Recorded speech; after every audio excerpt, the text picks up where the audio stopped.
Welcome to our fourth in a series of ICSVE Zoom panel discussions, and we've been discussing various issues of terrorism and violent extremism. And while all of us are grappling with the lockdowns and travel restrictions due to COVID, the good news is that we can gather together in events like this from all around the world and hold discussions with all of you. So for that, we're really grateful, even with the pandemic. And in fact, I consider it a blessing of the pandemic, because I would have never thought to do this. So today we're addressing the very important issue of terrorist rehabilitation in the Dutch prison system. And we'll hear from two Dutch experts, Jola Wanders and Gabby Thiessen, who have been deeply involved in rehabilitation of terrorist prisoners in the Netherlands. And then in the next 2 weeks, on July 22nd, we'll hold our next event. I think it will also be on rehabilitation, but I'm ironing out a few details on that, so I can't announce what it will be just yet, but you'll get an email. We harvest your emails, I hope you don't mind that, and let you know about future events. And we'd also like to hear from you about what you'd like to discuss and speakers that you think are good. So you can put it in the chat or you can email us directly. And I want to thank our dear friend, Steven Bosch. He's the CVE and Prevent expert of the Dutch National Police. And he suggested today's speakers and helped to make the links that we could invite them. And I'm very grateful for that. So today, even during vacation time in the heat of summer in the Northern Hemisphere, because we do have people attending from the Southern Hemisphere, we have over 200 participants signed up from all over the world. So we're heavy on United States and European countries, but we also have countries as far-flung as Lebanon, Iraq, Nigeria, Kenya, Bangladesh, Kosovo, Singapore, Australia, as well as many others, and we welcome you all. Last night I got a message from, I'm maybe going to say his name wrong, Rakayan, who I'm not exactly sure where he is, I think in India, and he said he would be tuning in from the hospital because his second baby had just been born. So welcome, and we're amazed that we can do this way these days. So I hope we'll hear from all of you in the question and answer part and in the comments. So if you live stream your comments, you can start right now saying whatever you'd like to say. Please be polite. And we live stream the comments as we go along. I can't read them always because I'm participating, but Molly reads them and she puts papers up and things that might be of interest. And we capture all the comments at the end, mail them to everyone after we clean them up. After the event, and we post them on the website with a video recording. So if you don't get a chance to speak or you don't get a chance to ask one of your questions, you can put it in chat. And we'll open the mic for some of you to ask questions, but we can't do it for all 200, I'm sorry. And we also go through the chat log after we're finished and try to briefly answer questions that we were able to answer. And we've video recorded all 4 of these Zoom conferences, and you're welcome to share them as you like. Hello, Matt. And so fun to see people from so many different countries. Hi, Shane. That's really amazing. So I want to thank our entire team, Zach Badorf, who's hiding behind Van Gogh with a kind of a funny.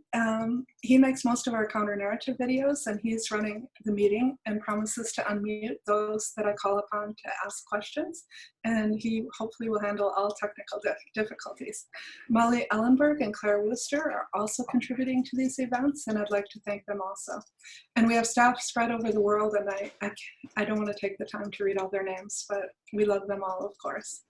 And I also want to thank our sponsors, past and present, the US State Department, the European Union, UN Women, Facebook, private donors, and the state of Qatar.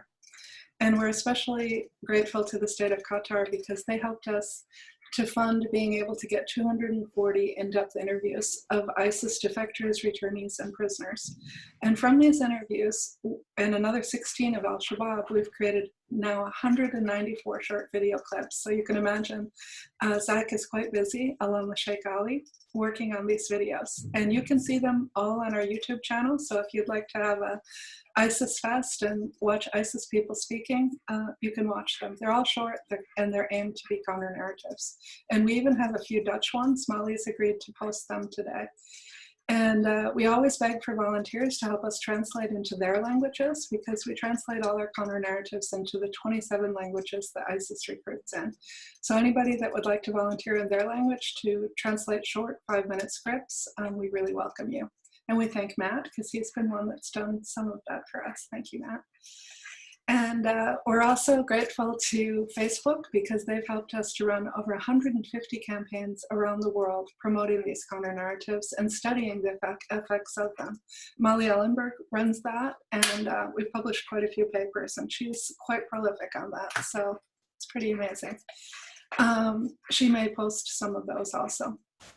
And I'd like to highlight that just this week, yesterday, Molly and I wrote a new report for ICSVE, and it's entitled, Can We Repatriate the ISIS Children? And it was inspired from the last event in which Ambassador Galbraith and Beatrice Erickson spoke. And we'll put that link in the chat as well, so you'll see it. And if you like to read long reports, it's not that long, but we hope that it's of interest to you, and we hope that everyone gets behind protecting these children that need our protection. So as far as my involvement in this topic area, I was first asked in 2006 by the US Department of Defense to come out and consult in Iraq. We had 20,000 detainees, actually more than 23, I think it was 23,800 juveniles, and I helped to write the Islamic challenge and psychological portions of what became known as the Detainee Rehabilitation Program. There was a team of us, so it wasn't just me. And then I also have been in-depth interviewing, I think it's over 700 terrorists at this point. So I have always been interested in what makes a terrorist and also what can unmake a terrorist. So in some cases, it's ideological motivations and indoctrination that have to be addressed. And they need a very strong Islamic challenge. But that's not always the case. So sometimes you need an imam, and we had a speaker on this, 2 speakers on this, that comes and says, brother, you've got Islam all wrong. Let me show you the other half of the verse. Or this hadith is not even considered authentic. And we know that ISIS really considered ideological indoctrination very important. Every one of the men that joined ISIS after they formed a caliphate had to take 2 weeks of Sharia training. And ISIS also practiced hear and obey, which meant that if you questioned them in any way, you could be brutally punished, flogged, and even executed, imprisoned. So in the 240 in-depth interviews that I've made, many told me that they feared punishment for questioning in any manner. They were even afraid to talk to their friends. Some were afraid to talk to their spouses. And we also know that children were trained by ISIS to be spies, to report back on anybody that questioned, even their parents. And I also talked to many interviewees who told them how long it took to get away from ISIS's in-depth ideological training. I think it was last week, no, I guess the week before, Musa Al-Hassan Diab, who's our partner from DRAD, helped me to talk to a returnee in Austria. And he said that without Musa's help, he didn't know if he would ever free himself from ISIS's ideology. And Musa worked with him over a year skillfully. And Musa spoke for us, but I don't think he's so good at promoting himself. When I listened to this young man talk about how Musa helped him, I was really touched. And we know that Yazidi boys also had a terrible time coming out of the Cubs of the Caliphate camps. The Nobel Prize winner Nadia Murad said that her young nephew was so brainwashed that he didn't want to come out of ISIS. And he spoke with her on the phone and said, if I ever see you, I will kill you because you're a Satan worshiper. How sad. And so I've heard that programs that try to challenge ideological stance of an individual from supporting terrorism are not evidence-based, and they go against the freedom of thought. I think that last criticism can be true, but I would also say psychologists are constantly challenging freedom of thought. They're challenging extremely unhealthy belief systems and unhealthy ideas for the individual and the society. And I'd also argue that cognitive behavioral therapy is immensely evidence-based, and we'll probably hear that again from Gabby. So we all get talked into and can also get talked out of bad ideas. And sometimes our actions do follow our beliefs about the world, particularly if they're religious beliefs. Then there's others who need a psychosocial approach, and we need to look at their needs for trying to belong, their sense of purpose, significance, who they might want to revenge against and why they would join a terrorist group. And we can redirect their needs. 2 events passed, and there's a recording of this if you want to watch it. Redouane Safdie spoke about many Europeans who joined, who felt a sense of Islamophobia, rejection from society, and when they came back, felt it even more so. Hello, Hassan. It's so nice to see you. I'm just loving to see all these faces pop up. So most probably need a bit of both approaches, and all need to get to the point of taking responsibility for their actions, realizing that their actions harmed others, and they need to get to a genuine sense of remorse and a desire to make up for what they did. Some argue that rehab programs aren't 100%, and Yola told me that she is going to speak about some people that can't be reached. When I was working in Iraq with General Stone, I told him we've been studying alcoholism for years, and we know that people get out of a treatment program and they drink immediately. 1/3 of them drink immediately. Then others, as they face life challenges, fall off the wagon and start drinking, and 1/3 of them never do. So that's our success rate for alcoholism treatment, unless it's changed since I checked.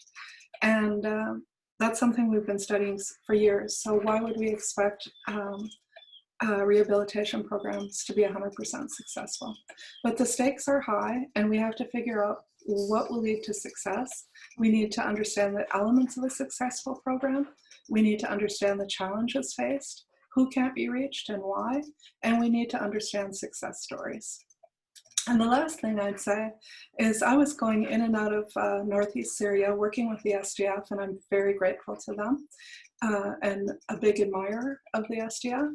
And as I was working in the prisons interviewing over 100 held by the SDF, many of them said, I didn't need a de-radicalization program. They basically, in my opinion, spontaneously de-radicalized. They're not the whole way there, but they became so disillusioned by ISIS that they walked away on their own. So one woman said to me, I didn't need a de-radicalization program. ISIS was the best de-radicalization program that I could ever experience. And I think that's a very true statement for many of them.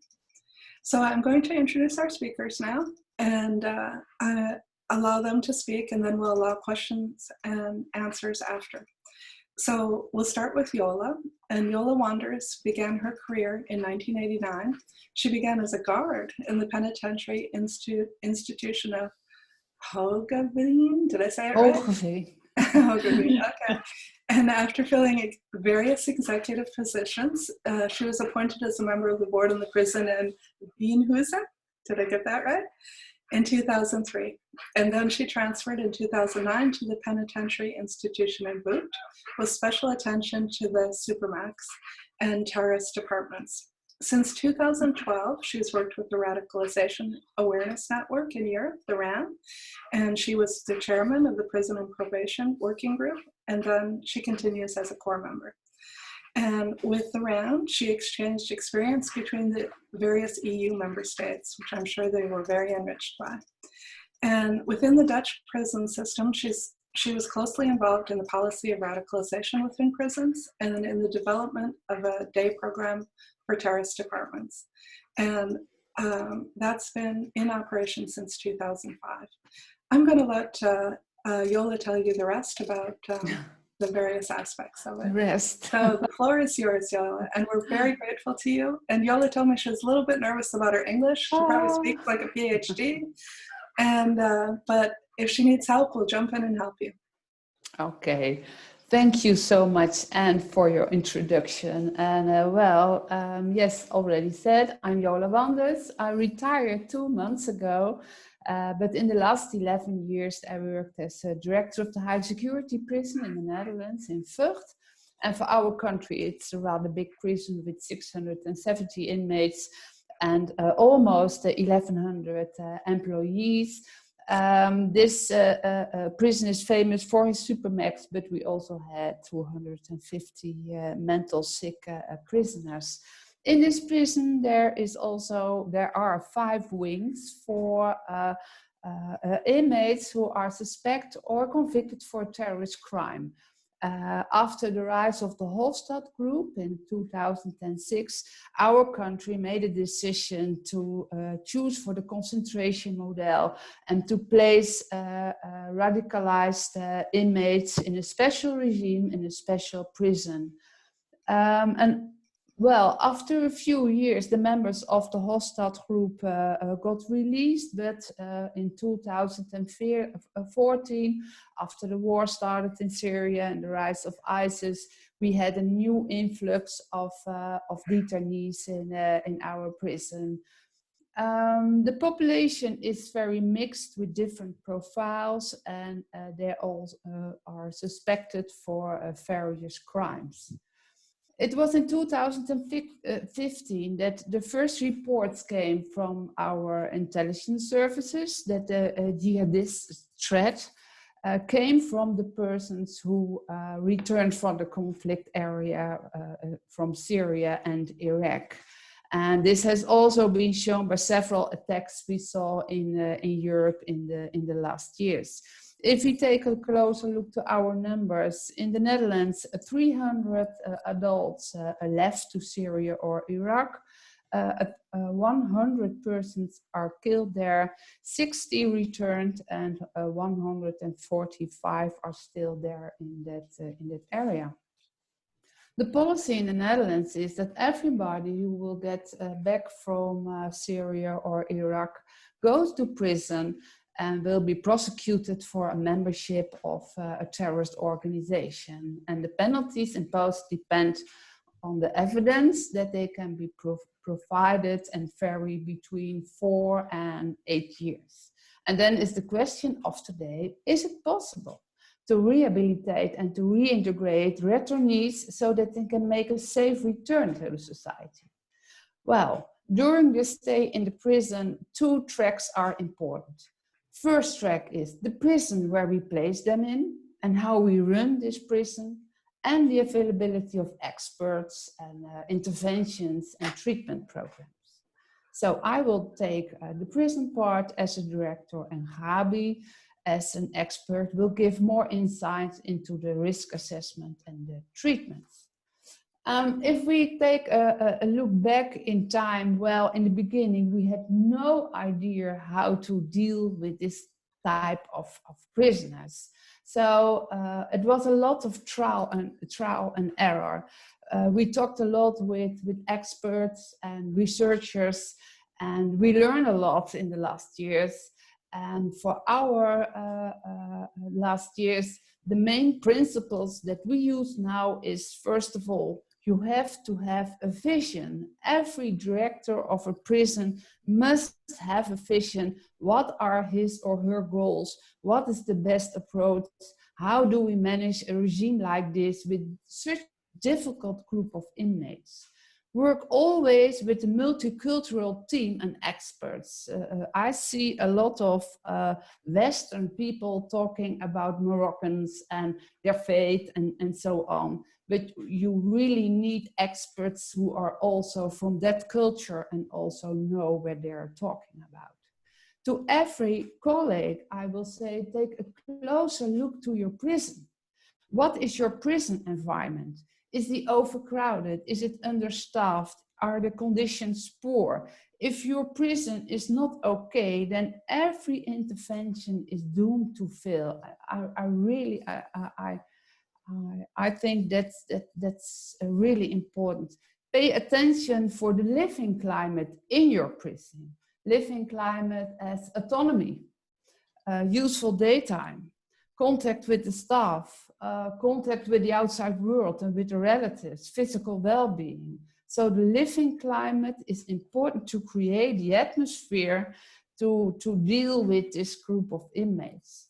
Select the right employees, the right staff, and offer them good education and training. It is very difficult to work with this type of business. So you have to know how to deal with this group. And these are important conditions that prevent grievance and further radicalization among the detainees while they are in prison. And then the approach to the prisoners. For me, it's very important that I know who am I dealing with. So you have to take a close look to every prisoner and separate the hardened prisoners and the leaders from followers and the more weak persons you have in your prison. Second is try to understand why they are thinking what they are thinking. Try to understand why they are doing what they are doing.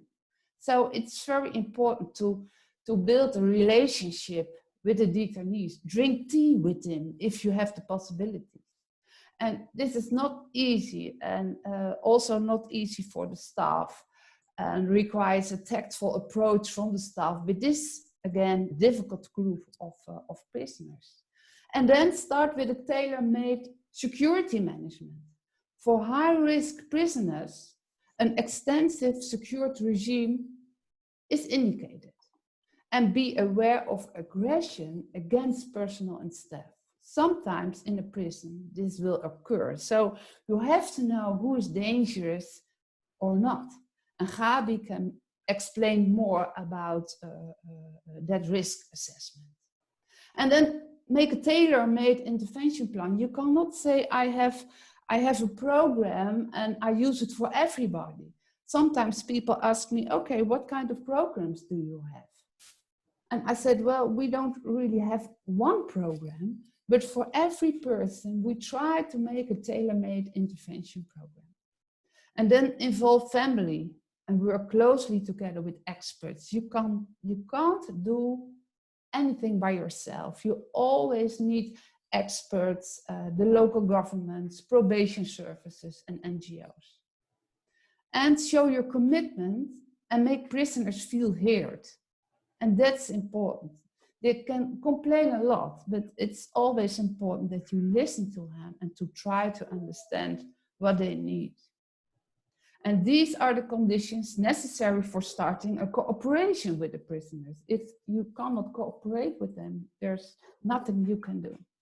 And then sooner or later, almost all prisoners return to the society. We have only a few with a life sentence, but the most of them, they will go back to the society. So, and then again, it's very important that we work closely together with the local government, the probation, the family, NGOs, and then we try to offer them perspective. And that's very difficult. But even in our country, nobody is waiting on this type of persons back in their society. And the problems are the stigmatization after release, sometimes a lot of media attention, exclusion. They get a lot of restrictions. When they leave, they say, okay, you're not allowed to go to that area. It's not allowed to see your old friends. It's also very difficult to find work because they don't get a license of good behavior. And they really want to go to work and to mean something for the society. And then there's also the threat of being returned to the country of origin. So there are a lot of problems we have to solve to try to get them back to the society on a, accepted way. And then the other challenges we have in our country not a shared vision. Sometimes somebody from probation saying, oh, I think this or that, or the local government is saying, oh, I think this or that. So this is a real challenge for us in our country to have a shared vision. And we need more experts and a better intervention program.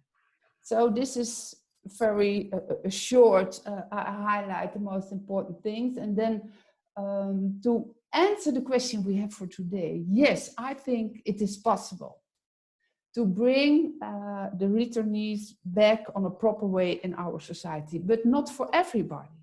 There are still people who are very difficult to reach, who are not changeable, who are still very dangerous, and we have them in our prison, and we keep them very safe and secured in a special area. but for the other part, it is possible to return, but sometimes it costs a lot of energy. And then the next part is how we identify the risk and what kind of intervention we need and we can offer. And that's up to Gabi. And I like to give the floor to her. Yeah. Gabi, let me introduce you for 1 second.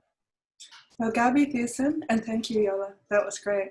And I'm sure there's going to be lots more questions. Gabi Thiessen is an experienced Dutch forensic psychologist and a researcher working on her PhD. She's specialized in radicalization and terrorism, and she's working in the Dutch prison facility of Vught in the very high security supermax and terrorist departments. So she's a brave woman. And she has practical experience in psychological assessment, which I'm sure there's going to be lots of questions about, and I'm glad you're here also, Elaine, risk assessment, and treatment of violent and violent extremist offenders. She's closely involved in the policy of radicalization and high-risk inmates in prison facilities. And she's an attention officer on radicalization. So if there's signs of radicalization in the prison population, she's quickly doing an assessment and coordinates further interventions. And she is also a member in advisory boards of practical projects related to terrorism and exit programs in the Netherlands. And she's a member in European working groups on terrorism, which I'm sure they're very glad to have her. So Gabi, the floor is yours. Thank you. Yeah, thanks, Anne, for this great introduction also. And I will start also with the question where Yola, my colleague, stopped with. So I think our starting point by thinking about risks and about interventions, we need to know who we have in front of us. And this is always the starting point. And I first want to make a comment because I think you cannot expect some perfect success in this area. I think it's not realistic to think that we can lower the recidivism risk till 0. And it is already known that the risk is very low into the violent extremist population. So it's already less than 5%. And we have to keep these numbers in mind, I think, when we think about risks. And if we had such a low recidivism risk in the ordinary criminal population, we would be very satisfied. In the criminal recidivism rates are around 50% for the ordinary crimes and about 60 till 85% for the gang recidivism. So in comparison with the more ordinary criminals, these rates are very low. And I think, as Anne already mentioned, there is also a very big group of violent extremists who have returned to society, also in the Netherlands, who came back from Syria and reintegrated without a program. And they didn't recidivate. So I think we also need to keep this in mind. But that said, I think if we want to think about an appropriate intervention, the first thing is the question, why is he or she doing what he or she is doing? So we need to understand the radicalization narrative of a person. And this is the starting point for everything we do in prison. So some detainees are motivated by ideology. I think there are only few. And a lot of them are motivated by other needs. For example, the need as belonging, purpose, sometimes revenge. And we need to understand what attracted these detainees to their radical friends or the radical organization they were involved in. And in order to come to an effective intervention, we think it's important to use a theoretical framework. And in the Dutch prison, we use the RNR model.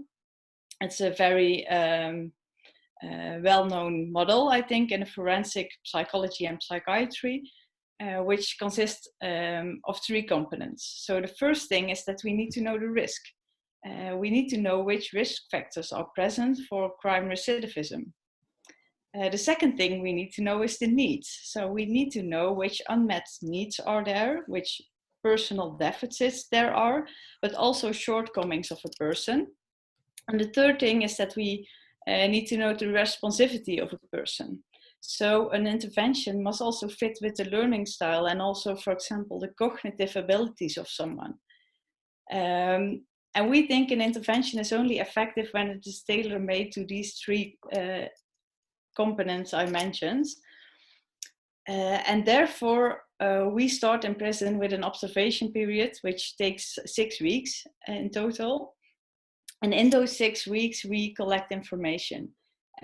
This involves information from the police, but also the local authorities, public prosecutor, the mental health care if someone is involved over there, but also family members.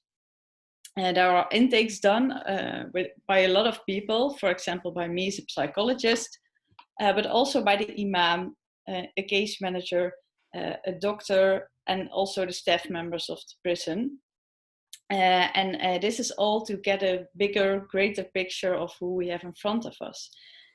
And then if we have this information, it's important that we structure it. So that's why we use the Vera tool, which was created by Lean. And we are very happy with that because this is a good instrument to structure the information we have. So then we have an overview of the things we know, but also the things we don't know. And we try to create a structured professional judgment with all this information collected in the Vera. The only thing we think, which is sometimes a challenge with the Vera, is that there is less or not that much information right now about the risk factors in women and if they are gender specific or not. And we have the idea sometimes more from a clinical practice that the recidivism risk is often overestimated. Because if we take these recidivism rates, which are less than 5% into account, and we see that more of the half of our prison population have a high risk, we think we don't understand that now. But I think there's also more research needed, of course. And then if we have this structured professional judgment with this Vera 2R and with all this information, we try to understand this behavior because a risk assessment is not explaining behavior. So we try to understand this by also looking into the needs and the responsivity of a detainee. And therefore we created a more holistic approach. And this holistic approach is including 4 domains. And these 4 domains we try to get more information of. So the first thing is the frame of reference, which means that we try to understand what ideology someone inspires. So are there certain leaders they follow? Are there some themes that play a role in their daily life? Are there, for example, ideological motivations, or are they not there? And we also look if a person is very involved into society or who is very into, for example, his online network. The second domain we look for is the care demand. So every prisoner is seen by a psychologist or a psychiatrist when they enter the prison. And we want to know if there is a psychiatric disorder or a mental disability, because if that is over there, then we need to handle it and we need to give them treatment. We also look at the social intelligence because we see this is a very important factor within a jihadist network. We look to the identity of someone. Are there identity issues? And we often see there are much. We look at the mentalization ability of someone. So do they know their own emotions? Can they handle them? But do they also see the emotions of the other? And can they differentiate between those two? We look to the aggression regulation. And the most important thing, I think, is there a purpose in life? And do they have an idea how to achieve that? The third thing within this more holistic approach is the system analysis. As you already mentioned, it's very important to involve family. But then we need to know who the family is. So we need to understand where someone came from. What about the family history? We also would like to know how the system is dealing with an exit. Is there the system involved in it? Is the system also more in the jihadistic way of thinking, or is it more like we think is more healthier? And what happens with the system when they will return? Because even some people are left the Netherlands, I think, for 5 or 6 years. And if they come suddenly back, that also have an influence on the system. And we want to know if they are motivated to cooperate in an intervention plan. So that's why we also call family members. And the last thing within this holistic approach is that we would like to check if there are red flags. So does someone have violent intentions? And this is very important if we want to know which risks our guards are handling when they work with these people. We want to know if there's a possibility to actually implement these intentions. Because if someone is in prison and they don't have a weapon or whatsoever, then a lot of possibilities are gone. Dehumanization, it's a very important factor. So if a person does not see the other person or guard as a person, but as a soldier, then they are more at risk. And they will use violence more early. And then there is always this black and white thinking, the feeling of superiority. They think sometimes that they are the chosen ones by God, and this is sometimes problematic by handling them. If we have this more holistic view of the person, and we have an idea about the risk, but also the protective factors and the needs, then we are going to think about an intervention. And I always mention a quote which I really like by Martin Luther King. And I think this is a quote which says what our view or vision, where Yola was talking about, what do we think, what is the way we look at these people, is explained by this quote. And Martin Luther King once said, like, darkness cannot drive out darkness, only light can do that. And hate cannot drive out hate, but only love can do that. So we believe that the most important thing that we can do in prison is invest in the relationship with these people. And a relationship based on trust, but also respect, is a crucial runway for everything we will do. If we do treatment, if we do interventions, we need this runway.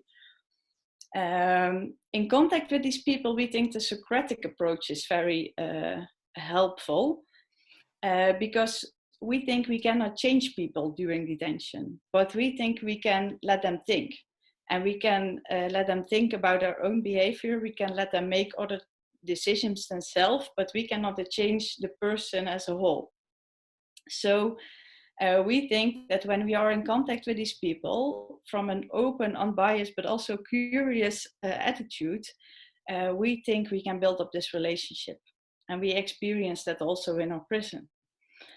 And I think as a country or as staff members of a prison, we should not deny problems such as injustice and discrimination, but we should talk about these problems with our detainees and talk about the solutions they have for these problems. I think often they have different solutions than we would like that they have. So we can talk about it. And this is a very interesting discussion always with them. And I also believe in the so-called presence theory. It's a theory which is in Holland. I don't know if it's worldwide, but it's used a lot in the elderly nurse area.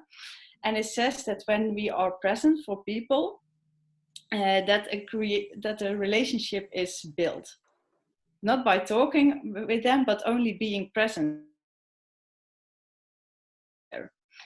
And when we see a person as a fully fledged person, we think that that's very important to move them in the right direction.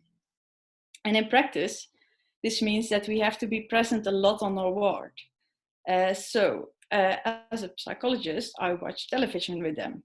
I drink coffee with them, and I sometimes play games with them.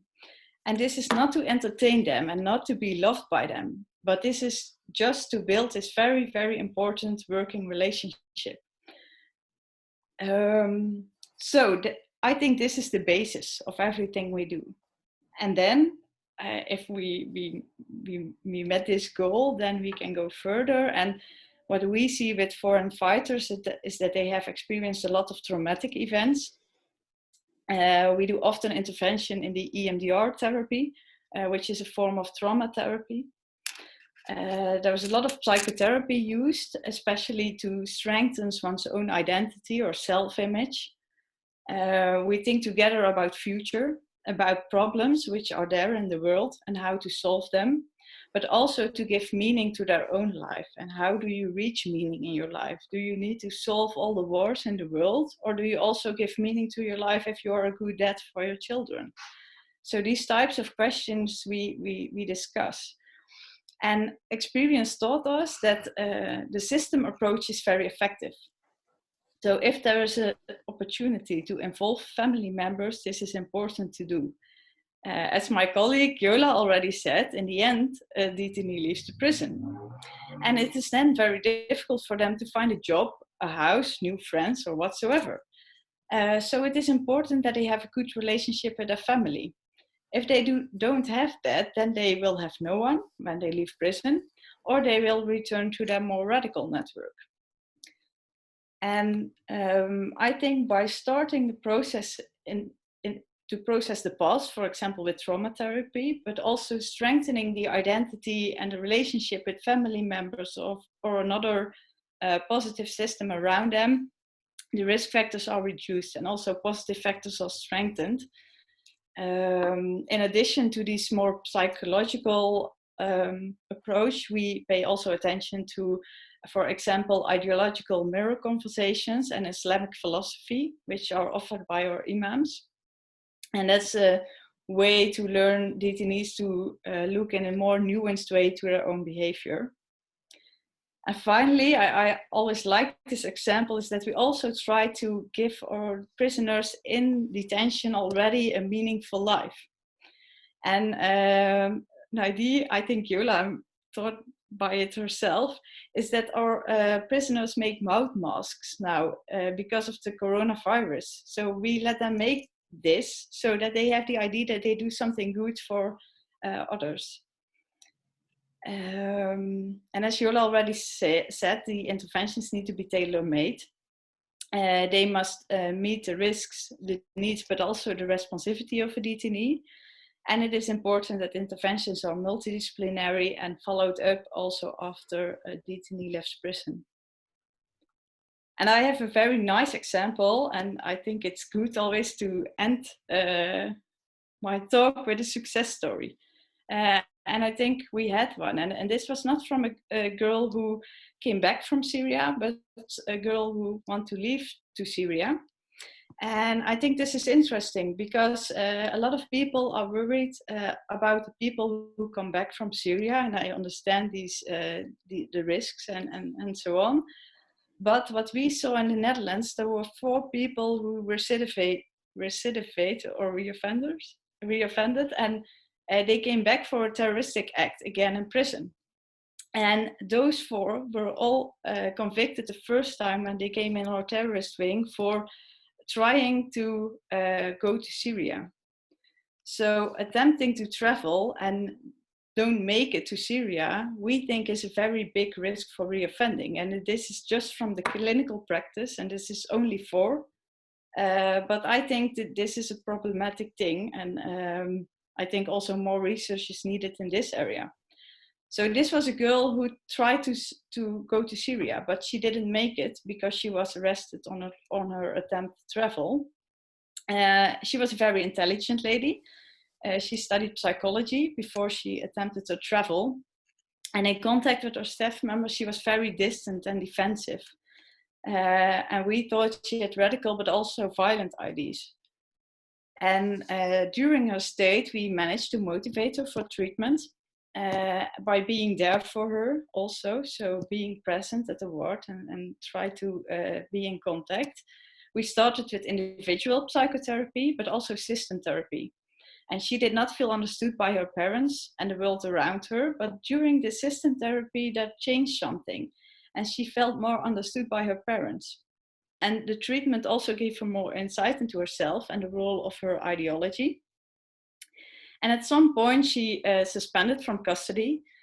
And after a few months, when she was outside, she called me. And she told me that she had done her very best to complete her education.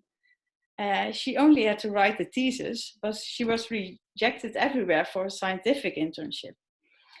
And so she called us up as a prison with a request for help. And we thought this was very, I don't know, we thought it was a bit strange, but we were also hopeful because we thought it was a compliment that she had the guts, but also the confidence to turn to our help when she had the feeling that no one could help her.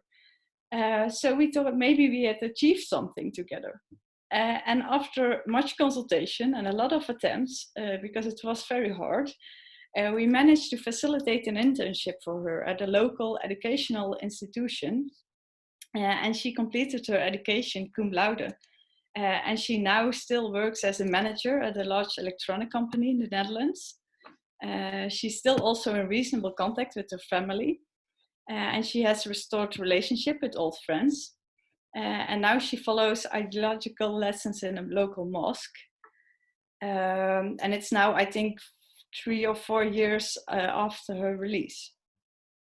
So I think this is a very nice example of how we sometimes can lower risk, but also strengthen protective factors by treatment, by investing in a relationship, and by doing our best.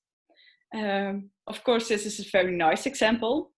We also have people we believe we cannot reintegrate. These are, as Yola already said, often the people with a very, very long or life sentence, which we think they are very radical and we cannot change them. We are not able to be very in contact with them. They are very defensive still, even after years sometimes. But we still trying. And we are hoping, but I think we also need to be realistic in that area. So that was it, I think. Thank you, Gabby. That was excellent. And thank you, Yola. So now we'll open it to questions, and I'm going to be selfish and ask the first one. I'm very curious, Gabby, on a number of things. One, and Yola, maybe you'll have things to say about this too, but how much the prisoners interact with the guards, and if you ever see them manipulating the guards. Because we talked to someone in Kosovo that I felt was really manipulating the guards, and the guards all told me after the interview, I think we interviewed him 4 hours, maybe 5, didn't you just love him? Isn't he a great guy? And I was like, no, he's not a great guy. He bragged about all the killings.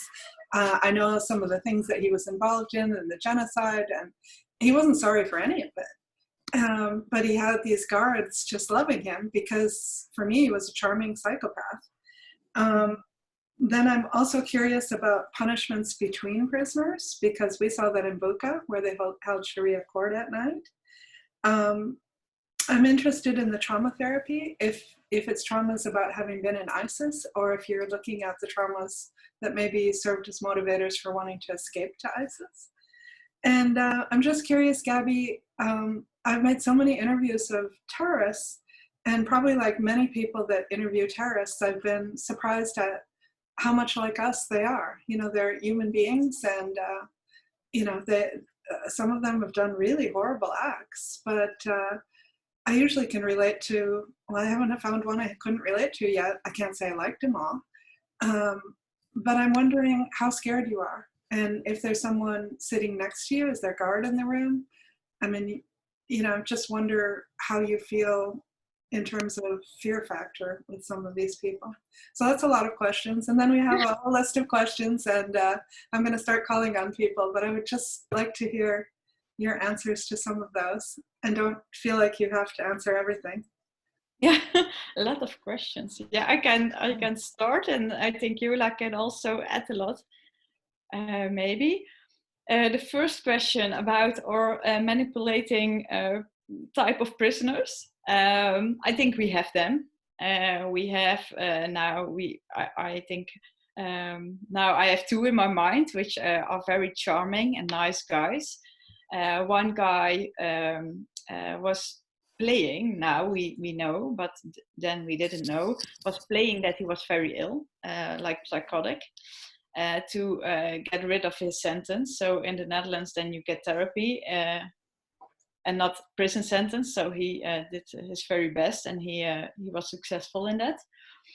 So everyone thought he was very sick, and said, yeah, they had a lot of things to do with him, but yeah, they liked him.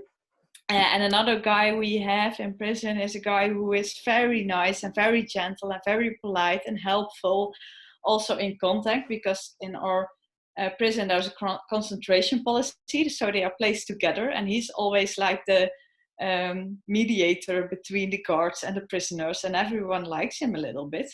While this is also a guy who is suspected for very horrific acts. So yeah, I also see that in our prison, but on the other hand, we have not that many of this type. So we have some, but we have also a lot of people who are more like an open book, which are very emotional people, and they are not that manipulative at all. But yeah, we have also this type. Let's see, we had also a question about the trauma therapy.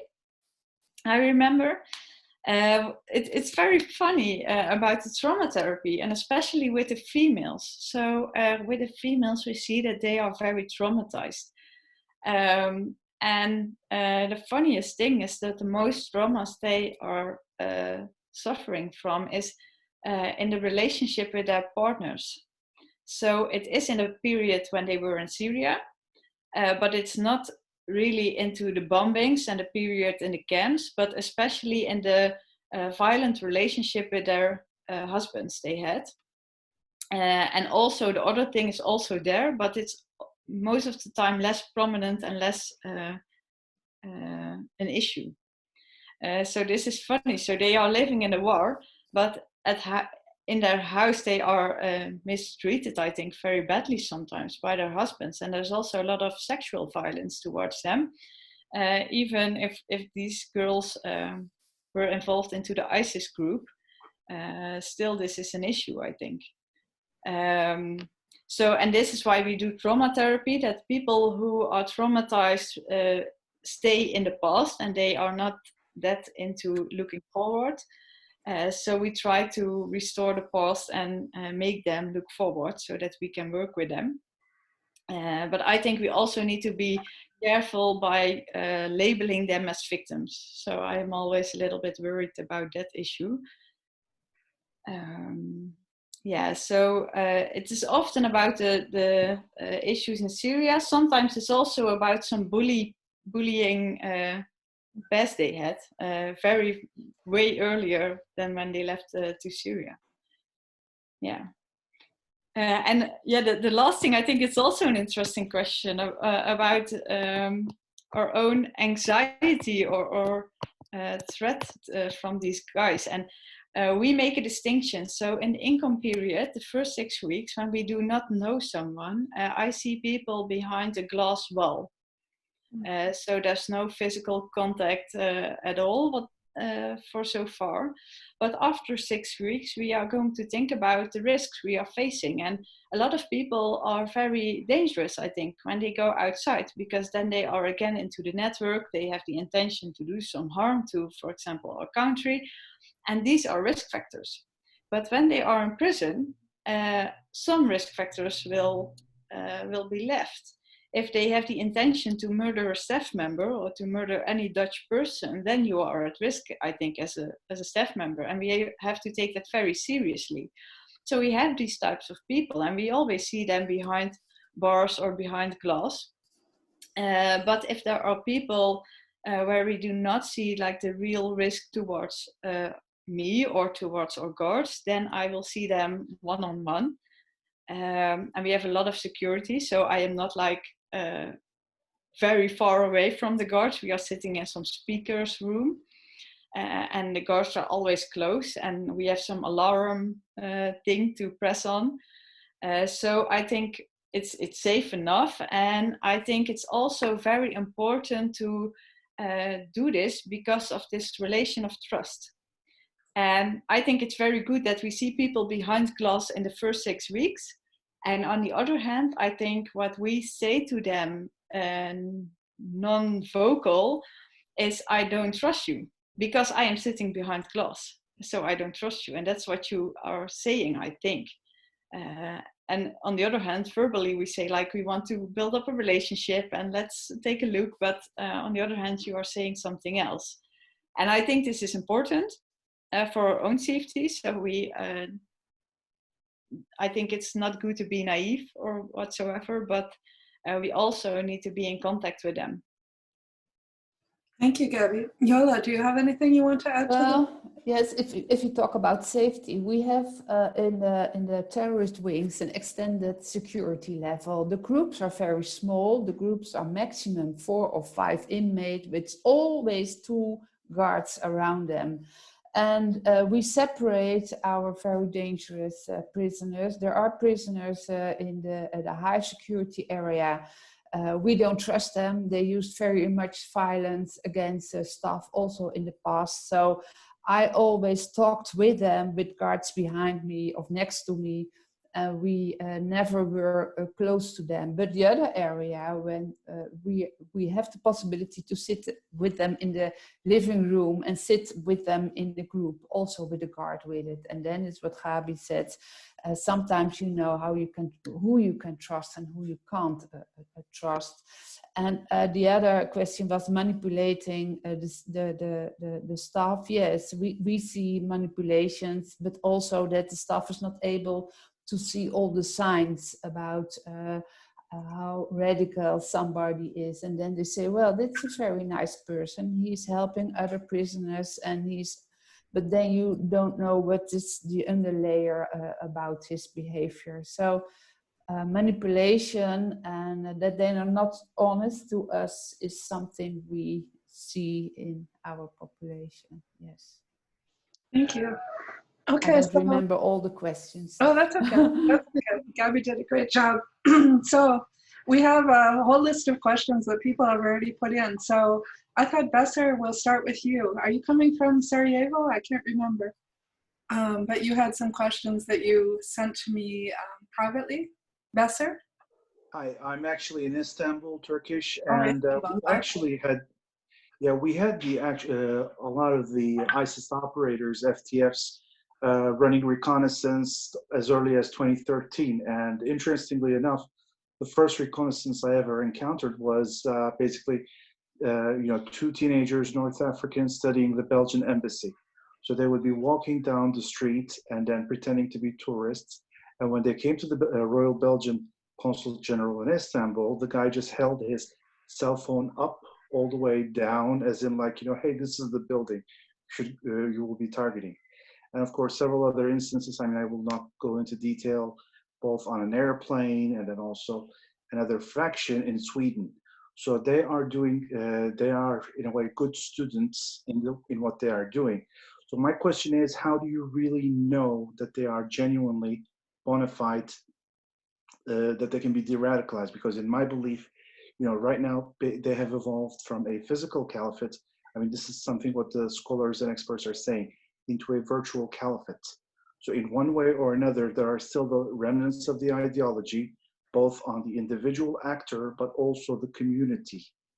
So, both the community and the actor. So in a way, you have to be able to scan the entire community, the narratives, the viewpoints, the perceptions. And 1 year before the Brussels attacks, once again, there were a lot of interesting people doing reconnaissance around the European External Action Service. So they are always looking for opportunity, and in the sense that, yes, they will be leaving, but there has been significant indoctrination. And then how do you, in my view, you still have to be on the top of your game, treated as citizens. Let's let Gabby respond to that. All right, thank you. And then I think we'll let Elaine maybe speak a little bit too, if she would like to. But go ahead. Yeah, I think this is always a very difficult question, and you will never know if someone is de-radicalized. I personally do not believe really in de-radicalization. In the Netherlands, we more like to speak about disengagement. I also don't know if people really need to be de-radicalized, because in the Netherlands, we think people may think what they will think, but they are not allowed to act violent towards others. So we try to make a little bit of distinction between that, and that's very difficult because their ideology also legitimizes violence. But on the other hand, we try not to be very harsh on the ideology directly, because then you only get into very big discussions, and the whole issue is that we try to get them not back in prison. So this is our thing. And on the other hand, there are people very worried about. There are intelligence service and all police officers who are involved in these people when they are leaving prison, and they will take a look of them, I think. But we try to shift a little bit in that. Yeah, and I think maybe Eline can also say something very important. Yeah, Elaine, we're trying to unmute you. Maybe you can give us permission. I don't know. No, we can't. We don't hear you. So I've tried. Okay, there, you're unmuted. Okay, I think you had to do it. I'm at a disadvantage because I lost you guys in the middle, partially during Yola's presentation, and reconnected with my cell phone rather than my iPad, and so I did miss some of it. The question was, can we, oh, now I'm getting an echo. Can we understand, how do we know that someone has walked away from it? Oh no. Am I now unmuted? Yes. Okay. I'm going to try and sit on the other one. So, because I've got two systems on. There is no perfection, but one of the things that we do when we use the Vera is we try to get a trajectory on each one of the risk indicators, and hopefully by monitoring people objectively over time and looking at the answers that they're giving, you can get some sort of gauge of reliability in the responses, because people do not remember what they've said in the past. And you should also be able, if people have really changed, to be able to probe with them on what kind of cognitive process, what kind of rationalization have they gone through to come to their new beliefs. And by exploring with them how they have come to this new realization, if you're saying, you know, either disengagement or de-radicalization or a change in their views, you should be able to, they should be able to explain it to you in a way that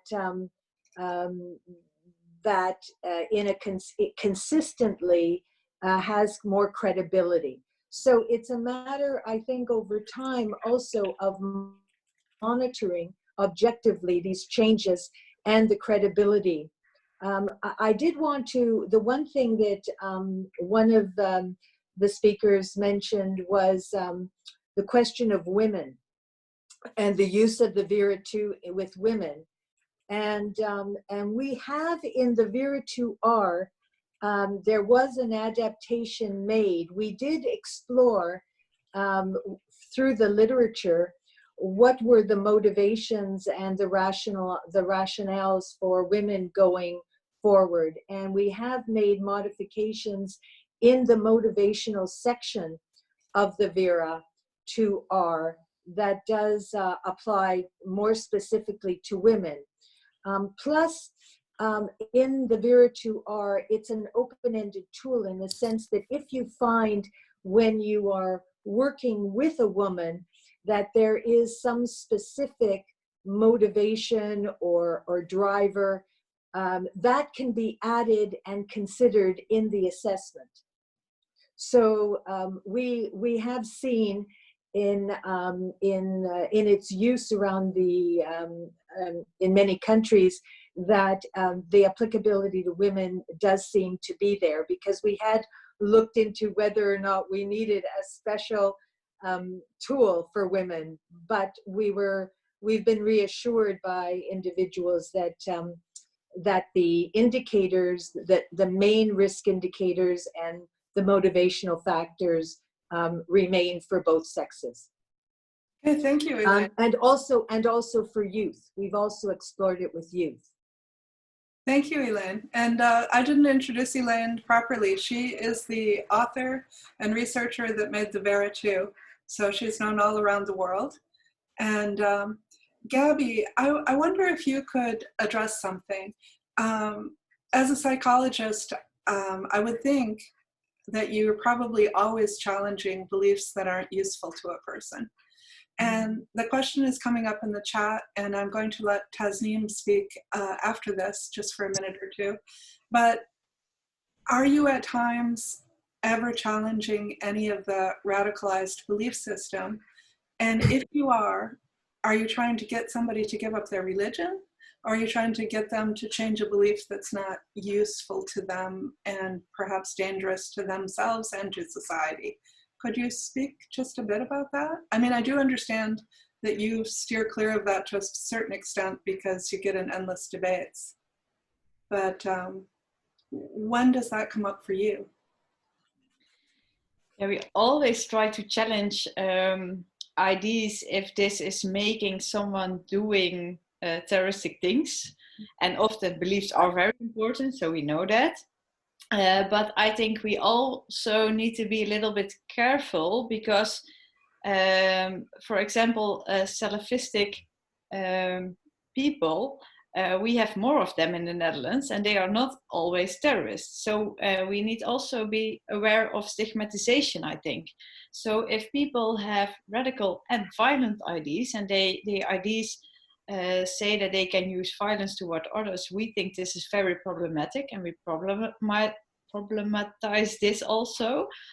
And we always try to challenge people to think other things. And it's very funny because we think often this is the case in these people. They have radical and violent ideas sometimes, but on the other hand, they do a lot of things which are not in line with it.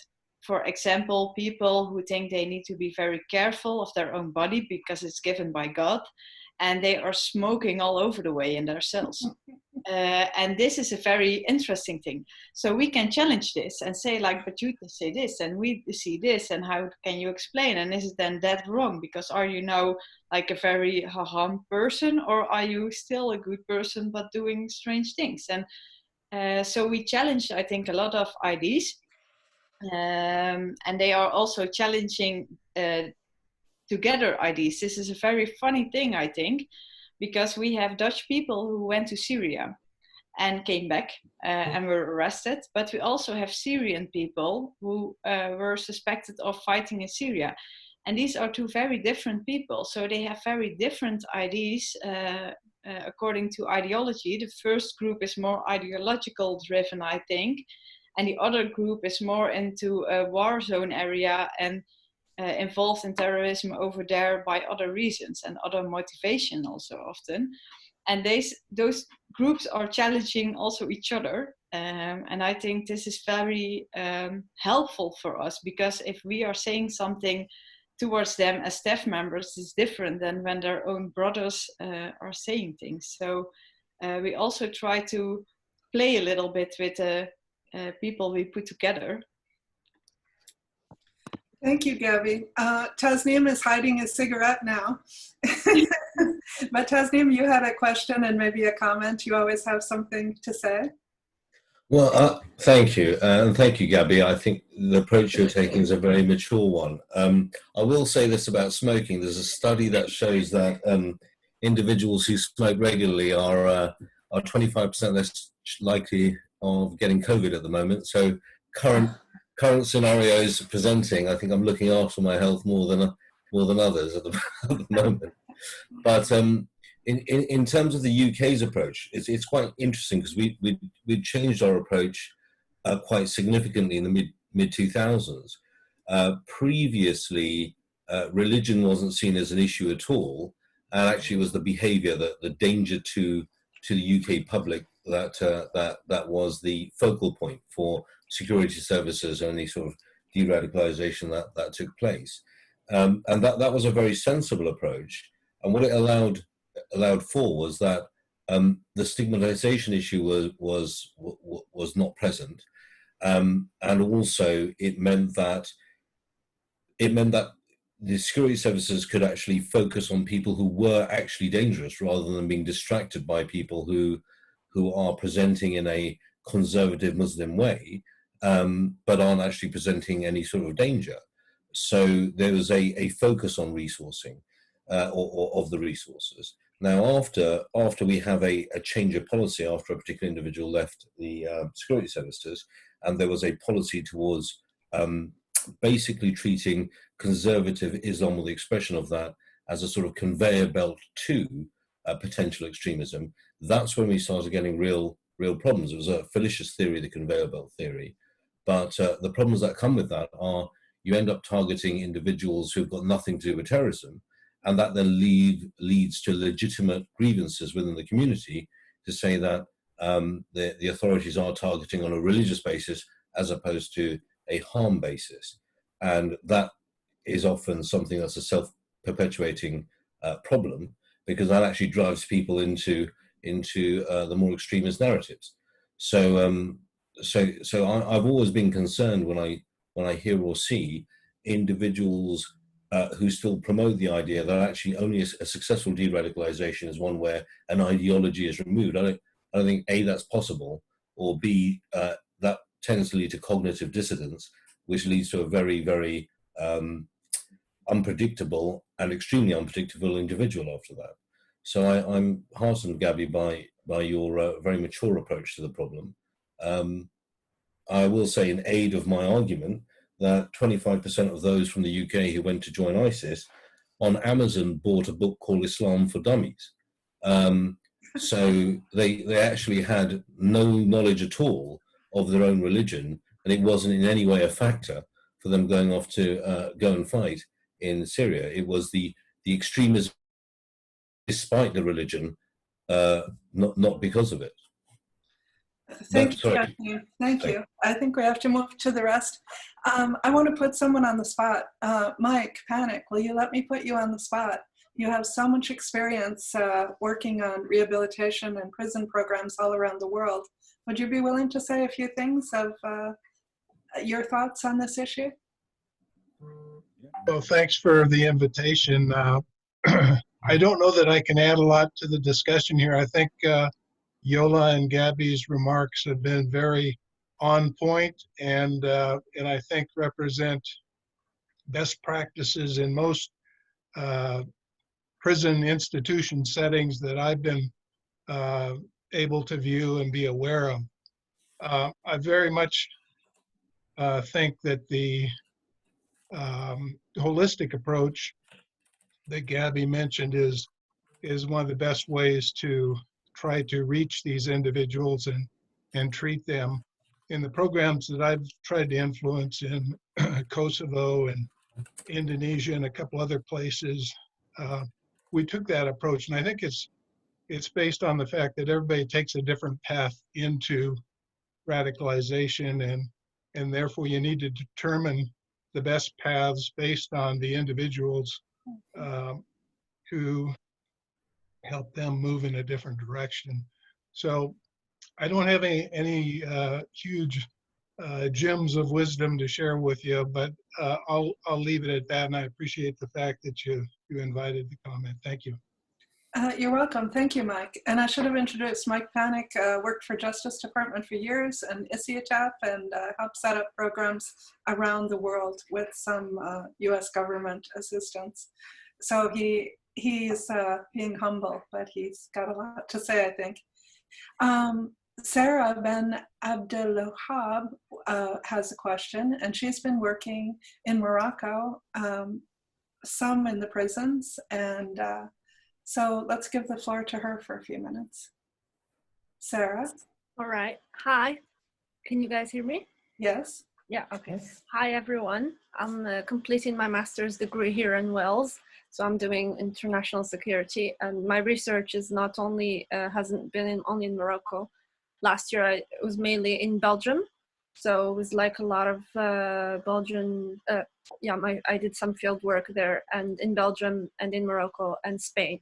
So that's where my research was based in, you know, the field work. So my question would be, I have a couple of general questions, which are, so basically, I have a good starting point for me would be, since there are very different de-radicalization programs, you know, and rehabilitation programs within the prison systems in different countries, you know, many fail, but, you know, many succeed. And depending, I always try to do research from using micro theory. So basically, you know, based like case by case, basically.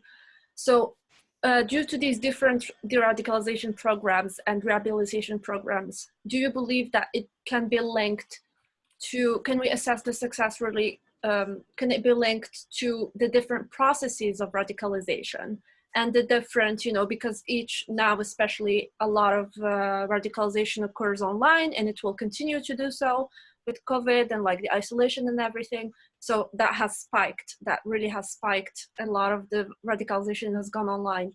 And, but also like different terrorist organizations have different processes as well to radicalize, and different contexts, from Salafi jihadi to white supremacist, to supremacist ideologies, and so on and so forth. So how can we assess the success really? Do you think it can be linked from, yeah, from the differences in these de-radicalization programs, which in many cases fail, but, you know, there's some success stories here and there. Can that be linked to as I said, to the differences in radicalization processes and, you know, these ideologies? So because there's like just so many different ideologies really. So maybe that would be a good starting point for like further research and results.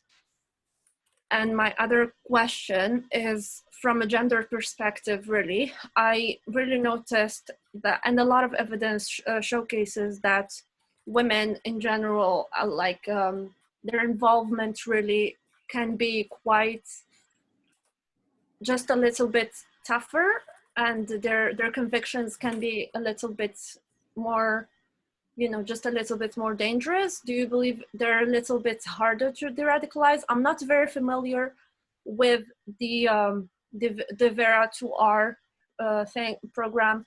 I'm not very familiar with, you know, many de-radicalization programs. So I'm asking also the differences in the percentages and rates of success from a gender perspective, really, on the success of these de-radicalization programs. Do you think there's some differences in per se from the gender perspective? And yeah, can they be like also, do you believe that? Do you believe they can, is it harder in general from your experiences? Have you noticed in general? Because I have in my little. Let's give Gabby a chance to answer, because it's an awful lot. Thank you, Sarah. Yeah, thank you. That's it. So go, Gabby. Yeah. Sorry, I don't mean to put you on the hot seat. That was a lot. Yeah. I think it's very difficult. I think about the first question, I think there is an influence on the way how people get radicalized, and especially we see differences sometimes in the leaders they follow. So there, I think a lot of unmet needs were there in a lot of youngsters in the Netherlands, and ISIS came with a very good propaganda machine, and they did very good work, I think, regarding that. So I think ISIS was very successful, and I think they had some leaders, for example, Al-Awlaki, which is a favor of some of our prisoners. So I think this is an issue, and I think also the online going on thing is very problematic. But I don't know about like real evidence if there is a difference. Sometimes we see it in more clinical practice, but we see that the most important factor about going on with online things is if people have the idea that they don't have other people and they don't feel meaningful or useful in society, they will go on with these types of contacts. While instead, if they have also more healthy friends, we see that they sometimes will be less in contact with the others and more into the newer network. But going back into contact with radical friends is a very big issue, I think, also in the Netherlands. We have security services for that, so I am very happy with them. But I think this is an ongoing issue, and I don't know if there is very good scientific evidence about this. And about the gender differences, I don't know the real research things, but what we see in our Dutch practice, and we had only, I think, 15 or so women, so it's not that much.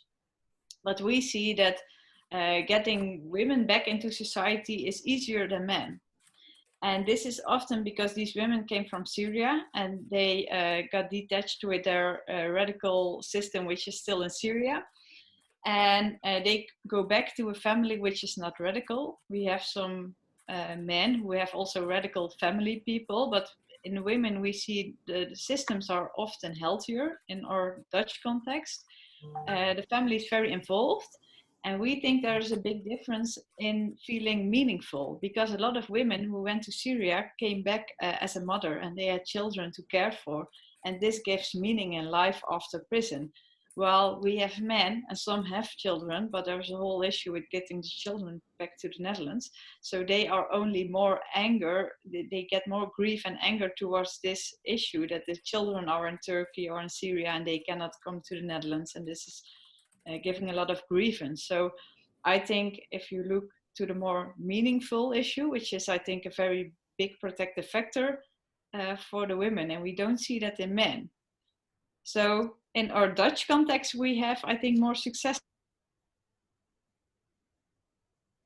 A small sample, and I think we also need to be careful by drawing very harsh conclusions from that.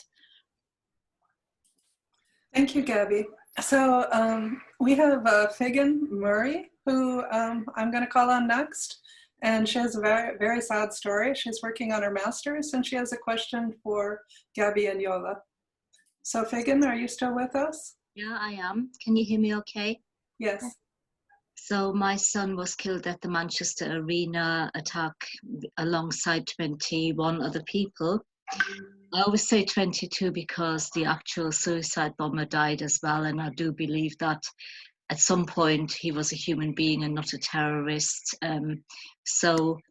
But anyhow, his brother has been sentenced.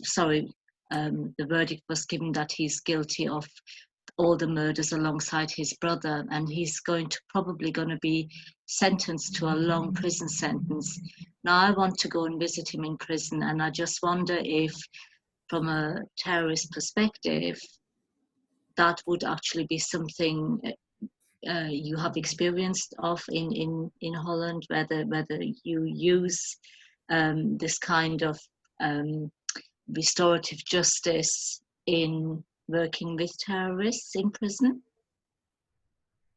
Thank you, Figen, and God bless you with your loss. Thank you. So Gabby, do you want to speak? Yeah, I think maybe Yola can also say something about this. I think we did an interesting intervention, not with real victims, but we brought together Muslim terrorist offenders and right-wing, which also felt some like victimization together. Yeah, maybe Yola, you can tell something about it. Yeah, well, this is a very sad story to hear. It's coming very close to you. Now, we don't have an example like this, that the victim is going to the prison and they talk with our inmates. And I think if that situation would occur, that we will say, as me as a director and Gabi as the psychologist, yes, we have to try to bring people together, because when you as a victim are coming in the prison and you talk with a terrorist, then you get a face, and you are a human, and you are not longer nobody. So Well, we don't have any experience with that, but we have some other experience with the right-wing extremists we had in our prison, and they did an attack to a mosque in our country, and we try to bring those people together with the people of the mosque, and it's not the same thing, but it's a bit close to that. So I don't know if that is an answer of your question, but no, we don't have this kind of experience, but we always try to get people together if we have issues a bit like this. Thank you. So we have another question from Maji. Maji, I don't know where you are from, but Maji Peterex? Oh, you're not unmuted. Can you unmute yourself? Oh, sorry. There you go. Now you can speak. Okay. Yeah. Thanks for giving me the opportunity. I'm zooming in from Nigeria. Oh. And this looked like a very good time for me. This looked like a very good time for me to make the contribution because of the victim offender conferencing that the last speaker was talking about. And I just want to advise that if she has never met the person before, there need to be things that should happen before their first meeting. Don't think anything good is going to come out of it. Because from my experience of working with people who are former fighters with Boko Haram, when we set up the process for the radicalization and engaging with them when they are in prison, it is always difficult because the first thing they see, everybody on the other side, they have this mindset of them against us. So irrespective of who you are, what you're coming to do, they realize we are from the other side and you are against us. So she just needs to be very consistent and very persistent until she's able to create a safe space and trust is built before she could expect something from him. And what I wanted to talk about is the issue of the radicalization.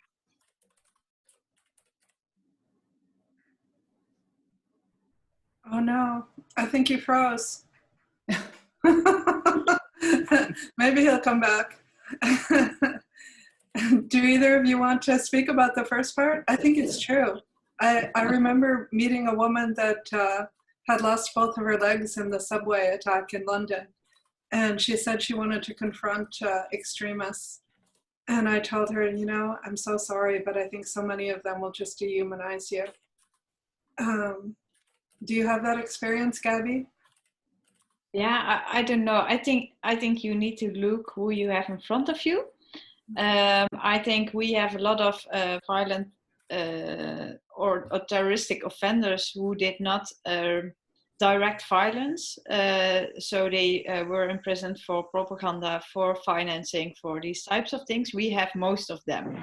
We have in the Netherlands only, I think, 4 people who really stepped on other people with very serious injury or death as a result.